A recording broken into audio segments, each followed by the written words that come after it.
దేవుని బిడ్డలారా, ప్రతిరోజు సాతాను మనల్ని పాపము చేయునట్లుగా ప్రేరేపిస్తూనే ఉంటాడు. ఇది సాతాను యొక్క స్వభావం అండి. యేసు ప్రభు దగ్గర కూడా వచ్చి ప్రేరేపించాడు. ఈవెన్ యేసు ప్రభు 40 రోజులు ఉపవాసం ఉంటే, చాలా సందర్భాల్లో ఒకవేళ మీరు అనుకోవచ్చేమో 7 రోజులు ఉపవాసం ఉన్నాను కదా, ఇంకా శోధనలు ఉండవేమో, ఇంక ఈ రోజు నుంచి శోధన ఫ్రీ అనేటువంటి తలంపు ఉంటుంది. కాదు, 40 రోజులు యేసు ప్రభు కటిక ఉపవాసం చేస్తే సాతాను వచ్చాడు. సాతానును జయించాల్సింది ఏంటి తెలుసా? పరిశుద్ధంగా నేను దేవునికి సమర్పించుకుంటుంటే సాతాను పరిశుద్ధత దగ్గరికి రాలేడు. సాతాను అడిగామనుకో, నువ్వు బాప్తిసం ఏమైనా తీసుకుంటావా, పరిశుద్ధంగా ఏమైనా ఉంటావా అని అడిగితే సాతాను అంటాడు, అది నాకు సంబంధించింది కాదు, దట్స్ నాట్ మైన్, అది నాకు సంబంధించింది కాదు. సాతాను ఎక్కడ ఉండలేడు తెలుసా? ఎక్కడ పరిశుద్ధత ఉంటుందో. ఈరోజు దేవుని అడుగుదాం, దేవా 7 రోజుల ఉపవాస ప్రార్థన ముగింపులో నాకు ఒక సందేశం ఇస్తుంటున్నావు. బలిపీఠాన్ని కడితేనే అపవాది కార్యాలు నిలిచిపోతాయని దావీదుకు సెలవిచ్చావు, దావీదుకు చెప్పావు. ఈరోజు నాతో కూడా మాట్లాడుతుంటున్నావు, దేవా నా కుటుంబంలో ఉన్న అపవాది క్రియలు అవి నిలిచిపోవాలంటే let me have my sacrifice, నా బలి నేను ఇస్తాను. అదేంటి?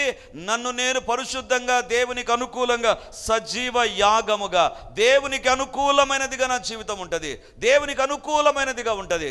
ఇప్పుడు ఒక మాట, దావీదు బలి ఇచ్చేంత వరకు ఆగిపోలేదండి.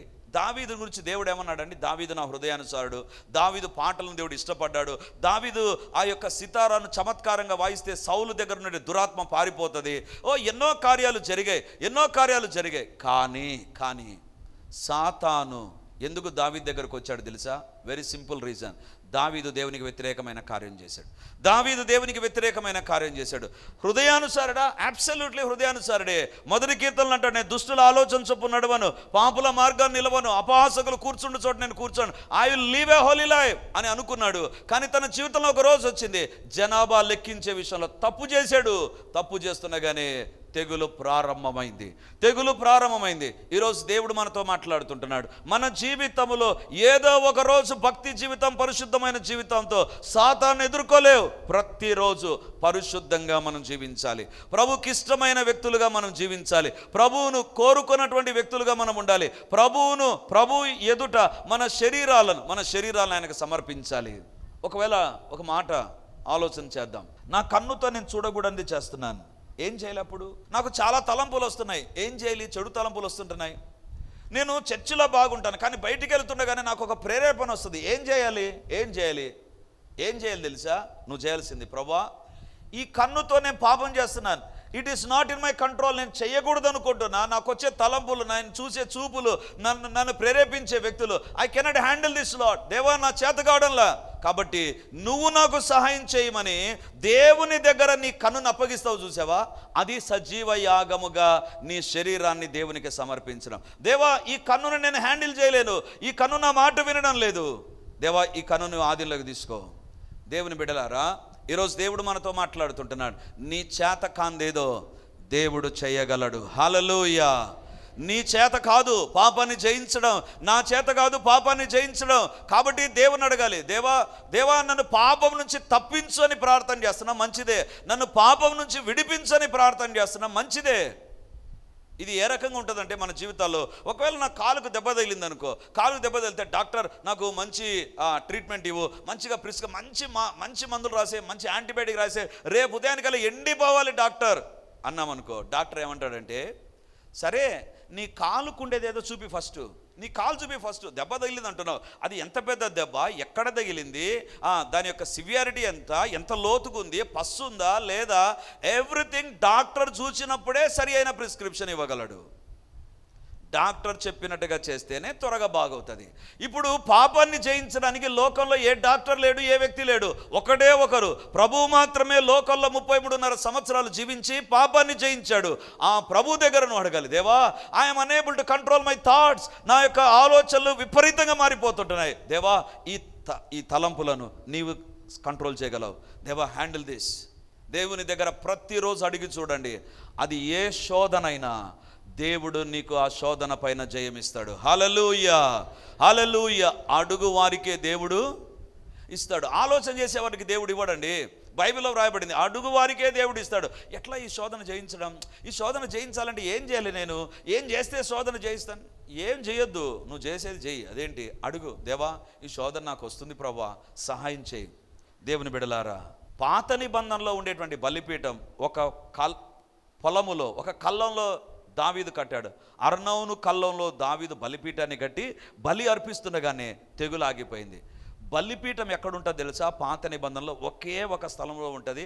అందరూ ఆ బలిపీఠం దగ్గరికి రావాలి. క్రొత్త నిబంధనలో ఉండేటువంటి బలిపీఠం ఏంటి తెలుసా? నీ బలిపీఠాన్ని నీ ఇంట్లోనే ఉంటుంది. నీ ఆఫీస్లో ఒక బలిపీఠాన్ని కట్టుకోవచ్చు. నువ్వు చదువుతున్నటువంటి కాలేజీలో ఒక బలిపీఠం, నువ్వు వెళుతున్నటువంటి ఉద్యోగంలో, ఒక హాస్టల్లో, దేవా ఈ హాస్టల్లో నేను పరిశుద్ధంగా జీవించలేకుంటున్నాను, దేవా నాకు సహాయం చేయని ఎప్పుడైతే దేవుని దగ్గర నీ శరీరం విషయంలో ప్రార్థన చేస్తావో, నీ హాస్టల్లో ఒక బలిపీఠం కట్టబడుతుంది. నీ ఉద్యోగంలో ఒక బలిపీఠం, నీ యొక్క దైనందిన జీవితంలో ఒక బలిపీఠం. ఈరోజు దేవుడు అంటున్నాడు, సాతానుకు సంబంధించిన తెగులు ఆగిపోవాలి అంటే, లేదా దేవుని కోపానికి ఫుల్ స్టాప్ పడాలి అంటే, సాతాను కార్యాలు లయం అవ్వాలి అంటే, లేదా మన జీవితాల్లో దేవుని కార్యాలు ప్రారంభం కావాలంటే ఓన్లీ వన్ థింగ్, దేవునికి సజీవ యాగముగా పరిశుద్ధంగా అనుకూలంగా నిన్ను నీవు దేవునికి అప్పగించుకో. దావీదు అంటున్నాడు, అవును ప్రభువా తప్పు చేశాను, నీ వాక్యానికి వ్యతిరేకంగా వెళ్ళిపోయాను, గర్వించాను, లార్డ్ హ్యావ్ మెర్సీ. దేవుని బిడ్డలారా, పాత నిబంధనలో పాపానికి వెల చెల్లించాలి, డబ్బు ఉండాలి. దావీదు బలిపీఠం కట్టాలి, బలిపీఠం మీద పశువును బలి ఇవ్వాలి, అంటే పశువు ఉండాలి, పశువు కొనుక్కోవడానికి డబ్బు ఉండాలి. రాజు కాబట్టి వస్తుందండి. నీకు నాకు ప్రతిరోజు పాపానికి బలికి పశువు కొనాలంటే ఆదివారం చికెన్ తినడమే కష్టం. ప్రతిరోజు పాపానికి బలి ఎక్కడ వచ్చేది? అయ్యే పని కాదు అది. అందుకే దేవుడు అన్నాడు, యుగములకు అవసరమైన బలిగా యేసుప్రభు మారిపోయాడు. కానీ నీవు దేవుని ఎదుట నిన్ను నీవు అర్పించుకోవాలి, నిన్ను నువ్వు దేవునికి అర్పించుకోవాలి. దేవా, రక్షింపబడడం అనేటువంటిది ఏంటి తెలుసా?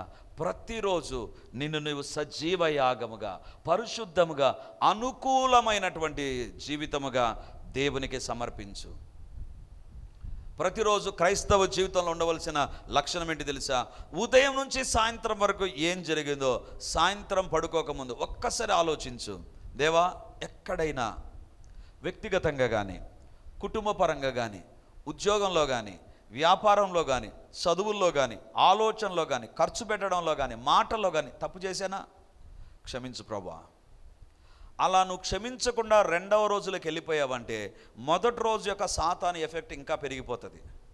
ఒకవేళ రెండవ రోజు నువ్వు ప్రార్థన చేయకుండా మూడో రోజుకి వెళ్ళిపోయావు అనుకో, మొదటి 2 రోజులు యాడ్ అయిపోతే దాని ఎఫెక్ట్ వస్తుంది, దాని ఎఫెక్ట్ వస్తూనే ఉంటుంది. ఎంత త్వరగా పాపాన్ని నువ్వు ఒప్పుకొని విడిచిపెడతావో అంత త్వరగా పాపం యొక్క ఎఫెక్ట్ తొలగిపోతుంది. ఎప్పుడైతే దేవుడు ప్రవక్త ద్వారా దావీదు చెప్పాడు, దావీదు పరిగెత్తాడు, అర్నోను కళ్ళం దగ్గరికి వెళ్ళాలి, బలిపీఠం కట్టాలి, బలి అర్పించాలి, ఆలస్యం చేయలే. The more we delay, the more the consequences will be there. దేవుడు ఈరోజు మనతో మాట్లాడుతుంటున్నాడు. పరిశుద్ధమైన అనుకూలమైన బలిగా ప్రతిరోజు దేవునికి నువ్వు చెల్లించాలి. రెండవదిగా, బలిపీఠం దగ్గర ఏం జరిగిందండి? సమూయేలు 2వ గ్రంథం 24వ అధ్యాయం 25వ వచనం. దహన బలులను అర్పించెను. యెహోవా దేశం కొరకు చేయబడిన విజ్ఞాపనలను ఆలకింపగా ఆ తెగులు ఆగి ఇశ్రాయేలీయులను విడిచిపోయెను. మొదటిగా బలిపీఠమును కట్టించి ఏం చేశాడు? దహన బలులను, సమాధాన బలులను అర్పించాడు, బలిని అర్పించాడు. అది మొదటిది. రెండవదిగా ఏం చేశాడు చూడండి, యెహోవా దేశము కొరకు చేయబడిన విజ్ఞాపనలను. బలిపీఠం దగ్గర ఏం జరిగింది తెలుసా? దావీదు బలి ఇచ్చి, ఇంకా బలి ఇచ్చేసాను, ఇంకా నీ పని నువ్వు చేయి ప్రభు అనలేదు. దావీదు చేసిన పని ఏంటి తెలుసా? దావీదు యెహోవా దేశము కొరకు చేయబడిన విజ్ఞాపనలను ఆలకింపగా. బలిపీఠము కట్టబడడంలో ఉండాల్సిన రెండవది ఏంటంటే, నీవు దేవుని దగ్గర ప్రార్థించాలి. దేని నిమిత్తమై ప్రార్థన చేస్తున్నాడు? తన దేశంలో తెగులు ఉంది, ఆ తెగులు నిలిచిపోనట్లుగా దేవుని దగ్గర ప్రార్థన చేస్తున్నాడు. దావీదు సైలెంట్గా ఉండడం లేదు. బలి ఇచ్చేసాను, నేను పరిశుద్ధంగా ఉన్నాను, చాలే.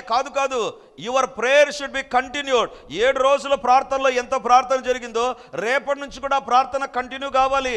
ఆగిపోవడానికి వీల్లేదు, నిలిచిపోవడానికి వీల్లేదు. దేవుని దగ్గర అడుగుతూ ఉండాలి. దేవుని బిడ్డలారా, ఒకానొక సందర్భంలో ఒక యూత్ మీటింగ్లో ఒక ప్రశ్న నన్ను అడిగారు, అన్న ఎప్పుడు ప్రార్థన చేస్తే దేవుడు ఖచ్చితంగా ఆలకిస్తాడు? ఎప్పుడు ప్రార్థన చేస్తే ఖచ్చితంగా, ఏ టైంలో ప్రార్థన చేస్తే దేవుడు ఆలకిస్తాడు? ఏ టైంలో ప్రార్థన చేస్తే? క్రైస్తవులకు రాహుకాలం లేదు, తిథి నక్షత్రాలు లేవు. ఒకవేళ ఎవరైనా అవి ఫాలో అవుతుంటే ఖచ్చితంగా అవి సాతాను సంబంధం చేయవద్దు. అది చేశారంటే మీ పైకి దేవుని యొక్క శిక్ష, కోపము, సాతాను కార్యాలు ఖచ్చితంగా వస్తాయి. ఎందుకంటే ఆకాశంలో దేవుడు కలగజేసిన వాటిని నమ్ముతున్నవే కానీ దేవుని నమ్మడంలా. తిథి నక్షత్రాలు, వాస్తును ఇవి క్రైస్తవులు అస్సలు పాటించకూడదు, మంచిది కాదు. ఒకవేళ నేను పాటిస్తాను అంటే నీ ఇష్టం, బలవంతం ఏం లేదు, బలవంతం లేదు. ఆ తర్వాత ఒక రోజు వస్తావు, నా కోసం ప్రార్థన చేయండి అని వస్తావు. అంత సివియర్గా సాతాను కార్యాలు ఉంటాయి. కాబట్టి వాటికి దూరంగా ఉండండి. నేను ఎందుకు చెప్తున్నానంటే, ఏ టైంలో ప్రార్థన చేస్తే వేరే మతస్థులకు రాహుకాలం ఉంది, ఈ టైంలో ఇది చేయకూడదు. మరి ప్రార్థన కూడా అలా ఏమన్నా చేయకుండా ఉండాలనా? అప్పుడు ఆ ప్రశ్న వేసిన వారికి రివర్స్లో ఒక ప్రశ్న వేశాను. మీ అమ్మతో కానీ నాన్నతో మాట్లాడడానికి ఏదైనా ఒక రైట్ టైం ఉంటుందా? ఈ టైంలోనే మమ్మీతో మాట్లాడాలి, ఈ టైంలోనే డాడీతో మాట్లాడాలని ఉంటుందా? ఏమనుకోద్దు, ఈ ప్రశ్న వాళ్ళకి వేసాను, అది కూడా చెప్తున్నా. మీ నాన్న బాత్రూంలో స్నానం చేస్తున్నాడు అనుకో, నువ్వు ఒక కుమారునిగా, నాన్న నాకు 50 రూపాయలు కావాలి, నువ్వు ఇస్తావా అని అడుగుతావా, అడగవా?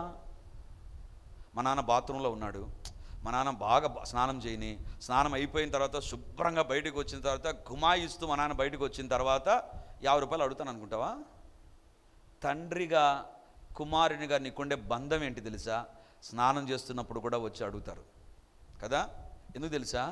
That is the relationship between father and mother, father and children. తండ్రికి పిల్లలకు మధ్య ఉండే సంబంధం. ప్రార్థన ఎక్కడ చేయొచ్చు అంటే, ఎక్కడి నుంచైనా చేయి ప్రార్థన, ఎక్కడి నుంచి.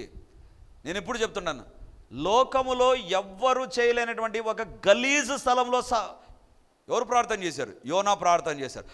తిమింగలపు కడుపులో చేపనే ముందు వాసన, బయట చేపనే, ఇంకా దాంట్లో అన్నీ తీసేసిన తర్వాత వండినా కూడా ఇంకా వాసన ఉంటుంది. అది అలాంటిది చేప కడుపులోకి నెరగలిపోయాడు, ఇంకా ఎట్లుంటుంది?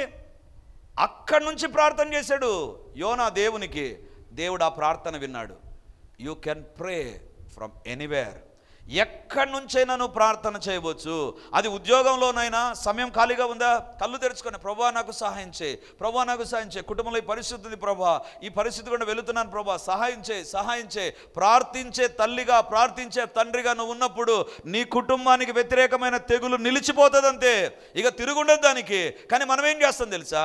ప్రార్థించడం కంటే ఆలోచన చేస్తాం. బలిపీఠాన్ని కడతాం, బలిని ఇస్తాం, మనల్ని పరిశుద్ధంగా ఉంచుకుంటాం, కానీ ఆలోచన చేస్తాం. ఏం చేయాలి? ఆలోచించడం తప్పు కాదు, ప్రార్థించి ఆలోచించు. ప్రార్థించకుండా మాత్రం ఆలోచించవద్దు. దేవుని బిడ్డలారా, పరిశుద్ధ గ్రంథంలో 2 రకాలైనటువంటి బలి ఇచ్చే స్థలాలు ఉన్నాయండి. ఒకటి, one it's called as an inner altar and another one is called as an outer altar. ఒకటి లోపలి బలిస్థలము, రెండవదిగా బయట బలిస్థలము. ఇన్నర్ ఆల్టర్ అంటే ఏంటి తెలుసా? నీలో ఉండాల్సింది, నీలో ఉండాల్సింది, నీలో వ్యక్తిగతమైన ప్రార్థనలు ఉండాలి.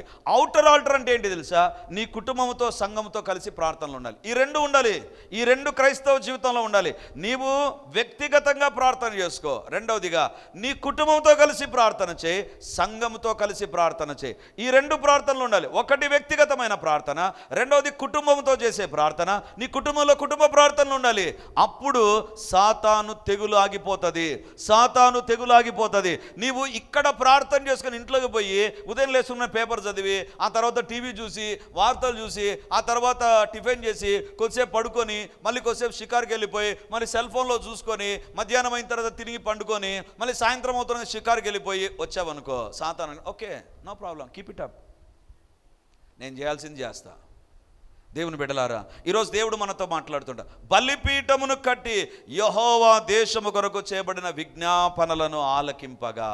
ఇప్పుడు దేవుడు అడుగుతుంటున్నాడు, ప్రతిరోజు దేవుడు చెవులు పెట్టి వింటుంటాడు. ఇదిగో 7 రోజులు ఉపవాస ప్రార్థనలో చివరి రోజు వాక్యం విన్నారే, వీళ్ళు రేపేమన్నా ప్రార్థన చేస్తాడని ఉదయం లేచినప్పటి నుంచి దేవుడు చూస్తూ ఉంటాడు. ప్రార్థన చేస్తావా చేయవా నీ ఇష్టం, నీ ఇష్టం. అది దావీదుతో దేవుడు అన్నాడు, బలిపీఠాన్ని కట్టి నువ్వు చేయవలసింది చేస్తే తెగులాగిపోతుంది. దేవుడు చూస్తున్నాడు, దావీదు చేస్తాడా చేయడా? దావీదు చేసినప్పుడు దేవుడు కార్యం చేశాడు. నీవు చేయవలసిన ప్రార్థన, వ్యక్తిగతమైన ప్రార్థన, కుటుంబ ప్రార్థన, సంఘంతో కలిసి ప్రార్థన ఎప్పుడైతే జరుగుతుందో అప్పుడు నీకు వ్యతిరేకంగా ఉండేటువంటి సాతాను కార్యాలు నిలిచిపోతాయి. హల్లెలూయా, హల్లెలూయా. ఇప్పుడు వ్యక్తిగతంగా ప్రతిరోజు నేను ప్రార్థన చేయాలి, ప్రతిరోజు కుటుంబంతో ప్రార్థన ఉండాలి. ఒకవేళ ఆదివారం గురువారం వచ్చిందా సంఘంతో కలిసి ప్రార్థన చేయాలి, ఏకీవించి దేవుని దగ్గర ప్రార్థించాలి. ఎప్పుడైతే ఇది చేస్తావో అప్పుడు నిలిచిపోయే కార్యాలు నిలిచిపోతాయి. నీ ప్రార్థన ఎప్పుడైతే నిలిచిపోతుందో సాతాను యాక్టివ్ అవుతాడు. నీ ప్రార్థన ఎప్పుడైతే యాక్టివ్గా ఉంటుందో సాతాను బంధించబడుతూనే ఉంటాడు, సాతాను బంధించబడుతూనే ఉంటాడు. ఈరోజు దేవుడు అంటున్నాడు, నీవు వ్యక్తిగతంగా ప్రార్థన చేస్తావా, కుటుంబంతో ప్రార్థన చేస్తావా, సంఘంతో ప్రార్థన చేస్తావా, నీ దగ్గర ఉంది. నువ్వు చేయాలి. నేను చెయ్యను అంటే బలవంతం చేయడు దేవుడు, బలవంతం చేయడు. ఎంతమంది ఇక్కడ బాప్తిసం తీసుకున్నారు, ఎంతమంది ప్రభు వలలో చేయి వేశారో నాకు తెలియదు, ఎంతమంది ఈరోజు ప్రార్థన చేశారో కూడా నాకు తెలియదు. నువ్వు ప్రార్థన చేసావా? నువ్వు దేవుని దగ్గర మోకరించావా? నీ కుటుంబంతో దేవుని దగ్గర ప్రార్థన చేసావా? నీకు తెలుసు. దాన్ని బట్టే అపవాది క్రియలు అడ్డుగించబడతాయి. If you are not doing that, you are accountable for your life. నీ జీవితానికి నీవే ఉత్తరవాదివి. ఈరోజు దేవుడు అంటున్నాడు, వాక్యం చెప్పే నేనైనా, వాక్యం వినే మీరైనా, లైవ్లో చూసేటువంటి మీరైనా, ఈ సందేశాన్ని టీవీలో వింటున్న మీరైనా, if you don't pray, you are responsible for your life. మీ జీవితానికి మీరే. పేతురు సాతాను నిన్ను దుల్లగొట్టాలని చూశాడు, సాతాను నీ పైన విపరీతంగా దాడి చేసి నిన్ను ఏదేదో చేయాలని చూశాడు. But I prayed for you. దేవుడు అంటున్నాడు, నేను ప్రార్థించాను కాబట్టి పేతురు నువ్వు ఈరోజు సేవ చేయగలుగుతున్నావు, నా శిష్యునిగా అపోస్తలునిగా ఉండగలుగుతున్నావు. దేవుని బిడ్డలారా, అందుకే మనం ఇక్కడ ప్రార్థన చేసినప్పుడు ఏకీవించండి, అడగండి దేవుని అని చెప్పడంలో ఉద్దేశం ఏంటంటే, it's not a style or it's not a prompting. ఏదో నువ్వు చెయ్యాలి అని బలవంతం చేయడం కాదు ఇది. నీవు ప్రార్థన చేసినప్పుడే అపవాది క్రియలు నిలబడిపోతాయి. దేవుని బిడ్డలారా, 7 రోజులు ఉపవాస ప్రార్థనలు. You came up with so many prayer request. లైవ్లో ఉండేటువంటి వారు, దూర ప్రాంతాల నుంచి ఉండేటువంటి వారు, మీరు పంపించిన ప్రార్థన మనవులను బట్టి దేవునికి స్తోత్రం. వీఆర్ ప్రేయింగ్, ఇంకా we'll continue to pray. Me fasting ఒకవేళ ఈ రోజు ఆగిపోతుందేమో, కానీ నా ఫాస్టింగ్ ఆగిపోదు. ఎందుకంటే I'm going to pray few more days. ఇంకా కొన్ని రోజులు నేను ఉపవాసం ఉండి ప్రార్థించాను. ఎందుకు తెలుసా? I have to pray for these things. ఈ ప్రేయర్ రిక్వెస్ట్లన్నీ నెరవేర్చబడాలి. ఎందుకు తెలుసా? మనము ప్రార్థన చేసినప్పుడే, మనం దేవుడి దగ్గర మొరపెట్టినప్పుడే దేవుడు కార్యాలు చేస్తాడండి. Otherwise Satan will be active. ఈరోజు దేవుడు మనతో మాట్లాడుతుంటున్నాడు. మన జీవితాల్లో వ్యక్తిగతమైన ప్రార్థనలు, కుటుంబ ప్రార్థనలు, సంఘ ప్రార్థనలకు దూరం కావద్దు. ప్రార్థన ఏర్పాటు చేసి నడిపించడం వరకే నా వంతు. నీవు ప్రార్థన చేసావా? నీవు దేవుని దగ్గర ప్రార్థన చేసే వ్యక్తిగా మారావా? యూ విల్ బి బ్లెస్డ్, ఆశీర్వదించబడతావు. యేసు ప్రభు భూలోకంలో దేవునికి నమ్మకంగా పరిచర్య జరిగించడానికి 40 రోజులు ఉపవాసం చేశాడు, ప్రార్థన చేశాడు, ప్రతిరోజు రాత్రి ప్రార్థన చేశాడు. ఏమండి, యేసు ప్రభు ఎందుకు ప్రార్థన చేయాలి? దేవుడు కదా, ఎందుకు ప్రార్థన చేయాలి? ఒకవైపు అయిన దేవుడే, మరొక వైపు అయిన మానవుడుగా ఉంటూ సజీవుడైనటువంటి ఒక వ్యక్తిగా ఈ లోకంలో పరిశుద్ధంగా జీవించాలంటే హీ నీడ్ ప్రేయర్స్. అతనికి ప్రార్థనలు అవసరం, ప్రభుకు ప్రార్థనలు అవసరం. ఎందుకు? ఆయన మనవలే అన్ని విషయాల్లో శోధించబడిన పాపం లేని వాడుగా ఉన్నాడు. ఎందుకు తెలుసా? He was a man of prayer. ఈరోజు దేవుడు మనతో మాట్లాడుతున్నాడు. నీ ప్రార్థన సమయం ఈ రోజు నుంచి పెరుగునుగాక. మన ఇంటిలో ఖచ్చితంగా కుటుంబ ప్రార్థనలు జరుగునుగాక. ఒకవేళ ఇన్ని రోజులు మీ ఇంట్లో కుటుంబ ప్రార్థన లేవు, ఇన్ని రోజులు నువ్వు ప్రార్థన చేయడంలా, ఫస్ట్ డే ప్రార్థన చాలా కష్టంగా ఉంటుంది. ఈ రోజు నుంచి నేను ప్రార్థన చేస్తే నా భార్య ఏమనుకుంటుందో, నా పిల్లలు ఏమనుకుంటారో అనే తలంపు నాకు కూడా ఉండేదండి. ఆల్ నైట్ ప్రేయర్ చేయాలంటే మళ్ళీ రాత్రంతా ఎట్లా ప్రార్థన చేయాలి? ఒకవేళ ప్రార్థన చేసామనుకో ఎవరైనా ఏమని అనుకుంటారేమో. ఈ శోధన ప్రతి ఒక్కరికి ఉంటుంది. దీన్ని ఎవరైతే జయిస్తారో వాళ్ళే ప్రార్థన చేయగలరు. ఒకసారి ఒక సందేశం ఇచ్చాను, గుర్తుందో లేదో. ఆ షార్ట్ కూడా చాలా వైరల్ అయిపోయింది యూట్యూబ్లో. ఏంటంటే, ప్రార్థన చేయుటకు యేసు ప్రభు కొండ ఎక్కెను రాయాలండి. ఇది మీరు ప్రార్థన చేయడానికి స్టెప్స్ ఎక్కి వచ్చారని రాయాలనా? నేను వాక్యం చెప్పడానికి ఆ స్టెప్స్ ఎక్కి వేదిక పైకి వచ్చానని రాయాలనా? ఇట్స్ అ ఫూలిష్ థింగ్ కదా. కాదు, అక్కడే ఒక ఆత్మీయ సత్యం ఉంది. ప్రార్థన చేయటానికి కొండ ఎక్కడం అనేటువంటిది ఎలాంటిది తెలుసా? కొండ ఎక్కడం ఎంత కష్టమో ప్రార్థన ప్రారంభించడం కూడా అంతే కష్టం. కొండ ఎక్కడం చాలా కష్టం. కొండను దూరం నుంచి సెల్ఫీ ఫోటో తీసుకొని జూమ్ ఆన్ చేసి ఫోటో క్లిక్ అనిపించడం చాలా సులభం. కొండ ఎక్కడం చాలా కష్టం. ప్రార్థన చేయడం కూడా కష్టమే. ప్రార్థన చేయడం కొద్ది సందర్భాల్లో మనకు చాలా ఎబ్బెట్టుగా ఉంటుంది. నేను ఇన్ని రోజులు ఇప్పుడు ప్రార్థన చేస్తే ఏమనుకుంటారు అనుకున్నావా? అక్కడితోనే ఆగిపోతుంది ఆత్మీయ జీవితం. ప్రార్థించలేవు. అనుకోనిలే ప్రార్థన చేస్తాను, ఎవరైనా అనుకోనిలే ప్రారంభిస్తాను ఈరోజు అనుకొని ప్రారంభించావా, అయిపోయి సాతాను ఏం చేస్తాడో తెలుసా, బంధించబడ్డానికి రెడీ అయిపోతాడు. ఏం చేసుకోలేడండి. నీవు ఎప్పుడైతే ప్రార్థన చేస్తావో సాతానుకు బంధాలు రెడీ అయిపోతాయి, సాతానుకు అవసరమైన సంఖ్యలు రెడీ అయిపోతాయి. ఎప్పుడైతే మనం ప్రార్థన చేయమో సాతాను ఫ్రీ అయిపోయి ఉంటాడండి. He will do anything. దేవుని బిడ్డలారా, ఒకటి బలిపీఠం కట్టాలి, ప్రతిరోజు కట్టాలి. రెండవది బలిపీఠం మీద బలి ఇవ్వాలి, సజీవ యాగముగా మనము దేవునికి పరిశుద్ధముగా అనుకూలముగా ఆయనకు మనం సమర్పించుకోవాలి. అది రెండవది. మూడవదిగా బలిపీఠము దగ్గర ఉండాల్సింది ఏంటి తెలుసా, ప్రార్థన ఉండాలి. బలి ఇవ్వడం మాత్రమే కాదు, there should be a prayer, it should have a prayer should be there continuously, personally, in the family and in the church. ఏ సంఘంలో ప్రార్థనలు ఉండవో, ఏ వ్యక్తి జీవితంలో ప్రార్థనలు ఉండవో, ఏ కుటుంబంలో ప్రార్థనలు ఉండవో, అది సంఘము కాదు, అతడు దేవుని బిడ్డ కాదు, ఆ కుటుంబం దేవుని కుటుంబం కాదు. ఎందుకు తెలుసా, ప్రార్థన చేసే వారి దగ్గర ఎక్కడ 2-3 ప్రార్థన చేస్తారో వారి మధ్య ఉంటాడు. నీ ఇంటిలో ప్రార్థన లేకపోతే నీ మధ్య ఎవరుంటారు, సాతాను ఉంటాడు. నువ్వు ప్రార్థన చేస్తే నీ ఇంట్లో ఎవరుంటారు, దేవుడు ఉంటాడు. ఈరోజు ప్రార్థన చేద్దాం. అండ్ నాలుగవదిగా ఏం జరగాలి, సమూయేలు 2వ గ్రంథం 24వ అధ్యాయం 25వ వచనాన్ని చదువుకుందాం. అక్కడ దావీదు యెహోవా నామమున ఒక బలిపీఠం కట్టించి దహన బలులను సమాధాన బలులను అర్పించెను. యెహోవా దేశము కొరకు చేయబడిన విజ్ఞాపనలను ఆలకింపగా ఆ తెగులు ఆగి ఇశ్రాయేలీయులను విడిచిపోయెను.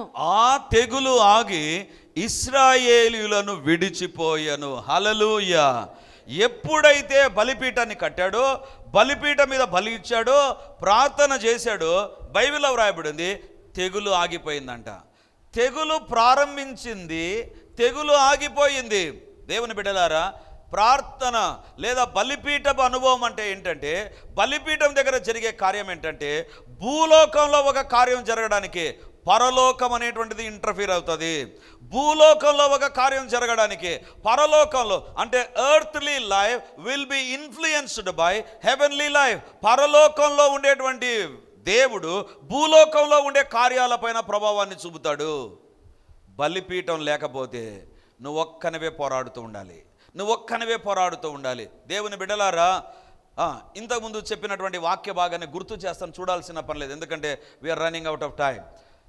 నోవహు బలిపీఠాన్ని కట్టాడండి. బలిపీఠం కట్టి యెహోవా నామమున ప్రార్థన చేశాడు. ప్రార్థన చేస్తుండగానే దేవుడు ఏమన్నాడు తెలుసా, నోవహు ఇదిగో నువ్వు ప్రార్థన చేసావు, నువ్వు బలిపీఠాన్ని కట్టావు, నీ కుటుంబంతో ఈ బలి అర్పించావు, బలి దగ్గర ప్రార్థన చేసావు, కాబట్టి హియర్ కమ్స్ మై వర్డ్. ఏంటి తెలుసా, ఏ దేవునిగా నేను భూలోకాన్ని నాశనం చేశానో ఇప్పుడు అదే దేవునికి ఒక మాట చెప్తున్నాను. వెదకాలము, శీతాకాలము, ఆ యొక్క కాల గమనాలు ఉండక మానవు. ఏంటి ఆ మాటకు అర్థము ఏంటి? కాలాలు ఉండవా? కాలాలు ఉంటాయి కదా. దేవుడు అంటున్నాడు, ఒకే కాలాన్ని చూసింది మానవ జాతి ఆ దినాన. ఏంటంటే నాశనమైపోయే కాలాన్ని చూశారు, నశించిపోయే కాలాన్ని చూశారు. అందరూ వాళ్ళ కళ్ళెదుట ఒక్కొక్కరు చనిపోతూ ఉండగా చూశారు, ఒక్కొక్క కుటుంబం నాశనం అవుతుండడం చూశారు. కానీ దేవుడు అంటున్నాడు, నోవహు నువ్వు ప్రార్థన చేసావు, బలిపీఠాన్ని కట్టావు, నువ్వు దేవునికి అప్పగించుకున్నావు, కాబట్టి నేను ఒక తీర్మానం చేస్తున్నా. చలికాలం అనేటువంటిది ఉంటుంది. చలికాలంలో రావలసిన ఆశీర్వాదాలు చలికాలంలో వస్తాయి. చలికాలంలో పండవలసిన పంటలు పండుతాయి. చలికాలంలో రావలసిన దీవెనలు కలుగుతాయి. ఎండాకాలం వచ్చిందా, ఎండాకాలంలో రావలసిన దీవెనలు వస్తాయి. ఎండాకాలంలో రావలసిన పంట వస్తుంది, లేదా పండ్లు వస్తాయి. లేదా అది ఆటం సీజనా, రాకులు రాలే కాలమా, అలాగైతే అందులో జరగవలసిన కార్యాలు నేను చేస్తా. ఒక్క నోవహు కుటుంబం ప్రార్థన చేస్తే భూలోకం అంతటిపైకి దేవుడు ఆశీర్వాదాలను తీసుకొని వచ్చాడు.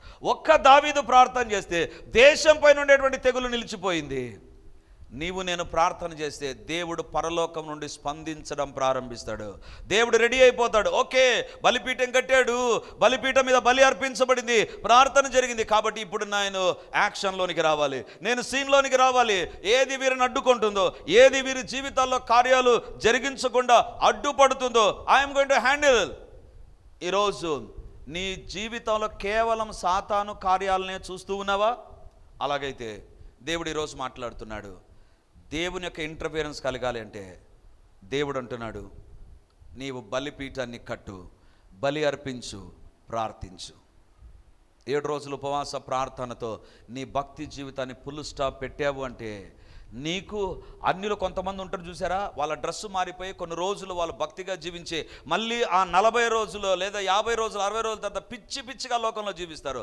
అలా జీవించే వ్యక్తిగా నీవు నేను ఉండకూడదు. నీ భక్తి ఆగిపోయే భక్తిగా ఉండకూడదు, కొనసాగే భక్తిగా ఉండాలి. నీ భక్తి దేవునికి ప్రతిరోజు అంగీకారమైన భక్తిగా మారాలి. ఈరోజు దేవుడు అంటున్నాడు, బలిపీఠాన్ని కట్టు. నీకు వ్యతిరేకమైన సాతాను కార్యాలు నాశనం కావాలి అంటే, నీకు వ్యతిరేకమైన సాతాను క్రియలు తొలగిపోవాలి అంటే, దేవుని యొక్క ఇంటర్వ్యూర్, సాక్షాత్తు దేవుడే ఇంటర్వ్యూర్ కావాలి అంటే జరగాల్సింది ఏంటి తెలుసా? You must rise an altar. నీవు ఒక బలిపీఠాన్ని కట్టాలి, పరిశుద్ధంగా అనుకూలంగా మార్చబడాలి, ప్రార్థించాలి. Then you can see the interference of the almighty God. If God is silent in your life, నీ జీవితంలో సమస్యలు పెరుగుతూ ఉన్నాయి, కష్టాలు పెరుగుతూ ఉన్నాయి, సైలెంట్గా దేవుని శక్తి ఉందా? వాగ్దానాలు పనిచేయకుండా ఉన్నాయా? అలాగైతే మనల్ని మనం పరీక్షించుకుందాం. Don't have a limited pious life. ఏదో ఒక కొద్ది కాలం ఉండేటువంటి భక్తి జీవితాన్ని దేవుడు కోరడంలా, అది దేవునికి అనుకూలమైంది కాదు. ఈరోజు దేవుడు మనతో మాట్లాడుతుంటున్నాడు. దావీదు ఎప్పుడైతే అర్నోను కళ్ళంలో బలిపీఠాన్ని కట్టి బలి అర్పించి ప్రార్థన చేశాడో, దేవుడు తెగులును నిలిపివేశాడు.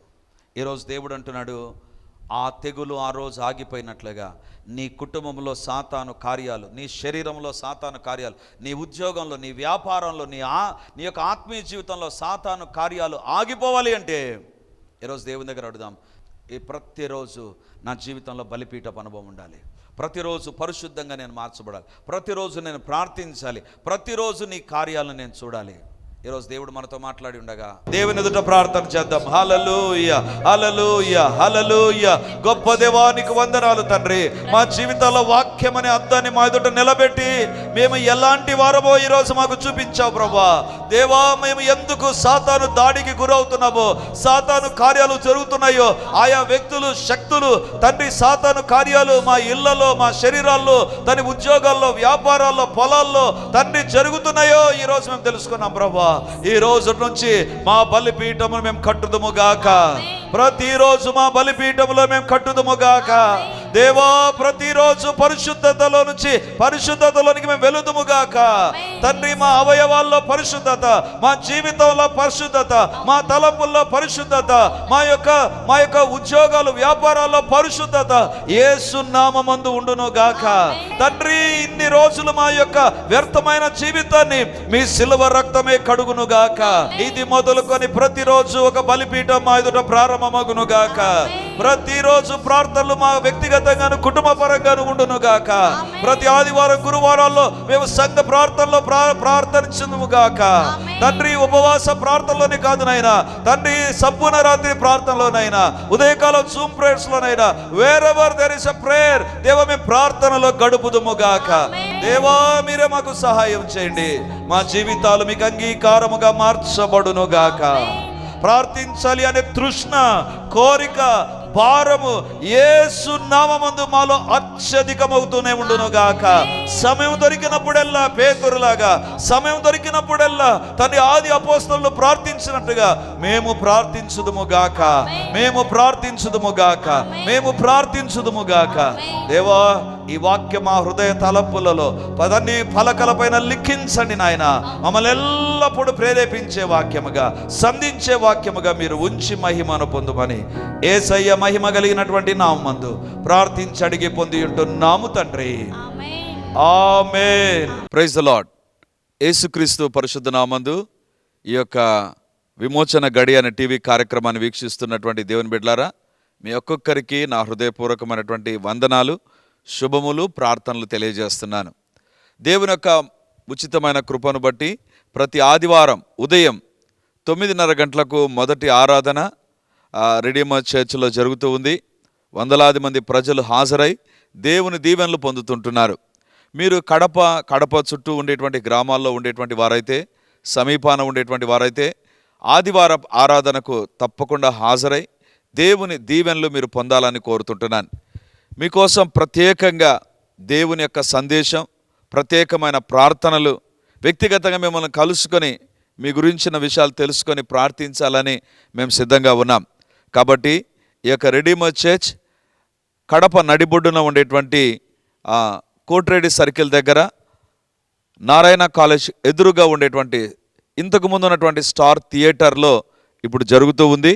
కాబట్టి తప్పకుండా ఇతర ప్రాంతాల నుంచి వచ్చే వారికి కూడా బస్ ఫెసిలిటీ కూడా చాలా దగ్గరగానే ఉంటుంది. కాబట్టి తప్పకుండా మీరు మీ కుటుంబాలు హాజరై ఈ వాక్యపు దీవెనలు, ప్రార్థనా శక్తిని, దేవుని యొక్క అద్భుతమైనటువంటి సన్నిధిని ప్రతి ఆదివారం ఉదయం 9:30కు జరిగేటువంటి ఆరాధనలో హాజరై దేవుని దీవెనలు పొందాలని కోరుతూ ఉన్నాను. సాయంత్రం 7 గంటలకు కూడా 2వ ఆరాధన ఉంటుంది. తప్పకుండా ఈ 2 ఆరాధనలకు మీరు హాజరై దేవుని దీవెనలు పొందాలని కోరుతూ ఉంటున్నాను. మరిన్ని వివరాలకు ఈ కింద కనబడుతున్నటువంటి నంబర్ 9885669572 లేదా 9440407722కు మీరు కాల్ చేసి వివరాలు తెలుసుకోవాల్సిందిగా కోరుతున్నాను. God bless you.